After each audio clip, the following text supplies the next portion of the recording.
ভাৰত মাতা কি বহুত বহুত ধন্যবাদ আজিৰ এই সভাত আমাৰ মাজত উপস্থিত বিশ্বৰ সৰ্বাধিক জনপ্ৰিয় তথা অসমবাসীৰ হৃদয়ৰ প্ৰধানমন্ত্ৰী শ্ৰী নৰেন্দ্ৰ মোদী ডাঙৰীয়া আমাৰ মাজত উপস্থিত অসমৰ সন্মানীয় ৰাজ্যপাল শ্ৰী লক্ষ্মণ প্ৰসাদ আচাৰ্যজী ডাঙৰীয়া আমাৰ মাজত উপস্থিত অসম বিধানসভাৰ অধ্যক্ষ শ্ৰী বিশ্বজিৎ দৈমাৰী ডাঙৰীয়া আমাৰ মাজত উপস্থিত বিটিচিৰ প্ৰধান শ্ৰী হাগ্ৰামা মহিলাৰী ডাঙৰীয়া কেন্দ্ৰীয় মন্ত্ৰী সৰ্বানন্দ সোণোৱাল ডাঙৰীয়া অসম চৰকাৰৰ মন্ত্ৰী উৰ্খাও গৌৰা ব্ৰহ্ম ডাঙৰীয়া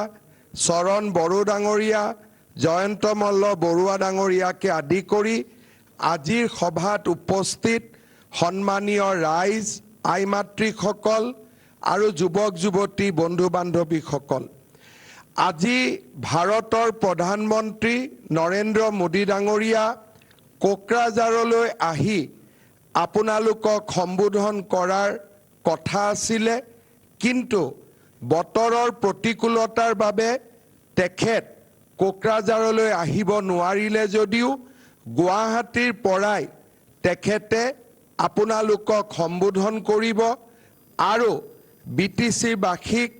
তেখেতৰ হৃদয়ৰ কথা অৱগত কৰিব আজি আমাৰ ৰাজ্যখনৰ বাবে আৰু বিটিচিৰ বাবে এটা আনন্দৰ দিন প্ৰথমে মই বড়ো সমাজৰ মহান সমাজ সংস্কাৰক শ্ৰী কালীচৰণ ব্ৰহ্ম আৰু বড়ো জাতিৰ অগ্ৰজ নেতা বডোফা উপেন্দ্ৰনাথ ব্ৰহ্মৰ প্ৰতি মই মোৰ শ্ৰদ্ধাঞ্জলি নিবেদন কৰিছোঁ আজিৰ দিনটোত আমাৰ ৰাজ্যখনত প্ৰধানমন্ত্ৰী ডাঙৰীয়াই বহুবোৰ নতুন আঁচনিৰ শুভ উদ্বোধন কৰিব ইয়াৰ ভিতৰত অসম মালা আঁচনিৰ জৰিয়তে ৩,২৫৮ কোটি টকা ব্যয়েৰে প্ৰায় ৭০টা পথৰ উন্নয়নৰ কাম আজিৰে পৰা আৰম্ভ হ'ব মই অত্যন্ত আনন্দিত যে এই অসম মালাৰ পথসমূহৰ ভিতৰত কেইবাটাও পথ আমাৰ বিটিচি অঞ্চলত অন্তৰ্ভুক্ত হৈ আছে বিটিচি প্ৰধান হাগ্ৰামা মহিলাৰী ডাঙৰীয়াৰ অনুৰোধত অসম মালাৰ কেইবাটাও ৰাস্তা আমি বড়োলেণ্ডত কৰিবলৈ সিদ্ধান্ত গ্ৰহণ কৰিছোঁ আৰু আজি তাৰে আমি শুভাৰম্ভ কৰিম ইয়াৰ উপৰিও আমাৰ বড়োলেণ্ডত আজিৰ দিনটোতে ১১০০ কোটি টকা ব্যয় কৰি ৪খন উৰণ সেতু আৰু 2খন নতুন দলঙৰ নিৰ্মাণৰ কামো হাতত লোৱা হ'ব এই উৰণ সেতু 4খনৰ এখন ডিকে ৰোডৰ গোসাইগাঁও চাৰিআলিত নিৰ্মাণ কৰাৰ লগতে আন 3খন জুৱাওলাও দৈমালু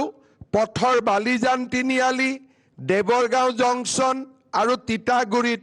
নিৰ্মাণ কৰা হ'ব আজি বিটিচি বাসীৰ বাবে আৰু এক আনন্দৰ দিন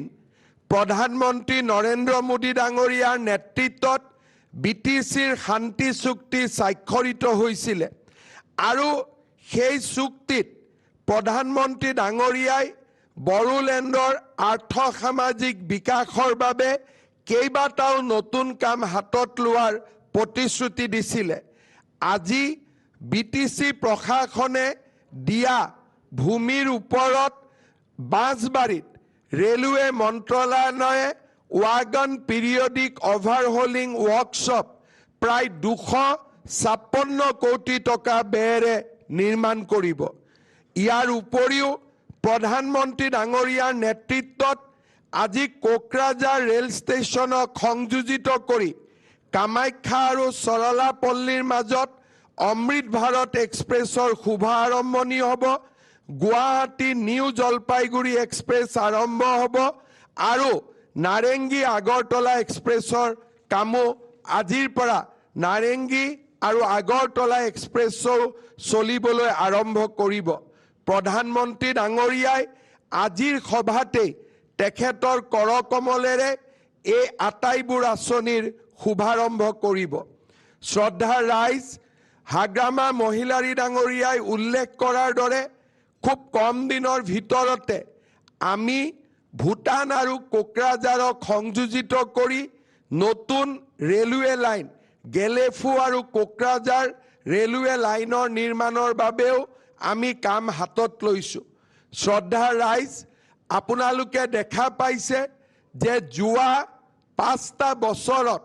বড়োলেণ্ডৰ বিকাশ আৰু বড়োলেণ্ডৰ প্ৰগতিয়ে এটা সমগ্ৰ বড়োলেণ্ডক শান্তি আৰু সম্প্ৰীতিৰ এক নতুন অভিকেন্দ্ৰলৈ ৰূপান্তৰ কৰিছে। প্ৰধানমন্ত্ৰী ডাঙৰীয়াই বড়োলেণ্ডত তেখেতে নিজে কেইবাবাৰো আহি বড়োলেণ্ডৰ বিকাশৰ বাবে সুদূৰ প্ৰসাৰী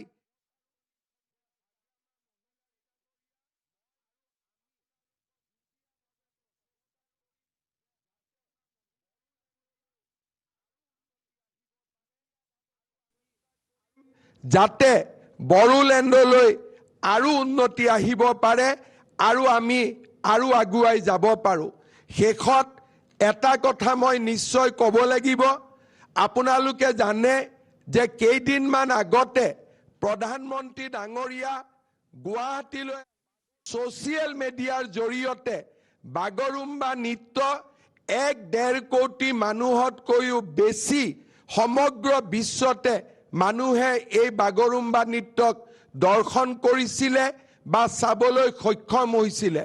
ইয়াৰ আগতে ভাৰতৰ কোনো প্ৰধানমন্ত্ৰীয়ে বাগৰুম্বা নৃত্যক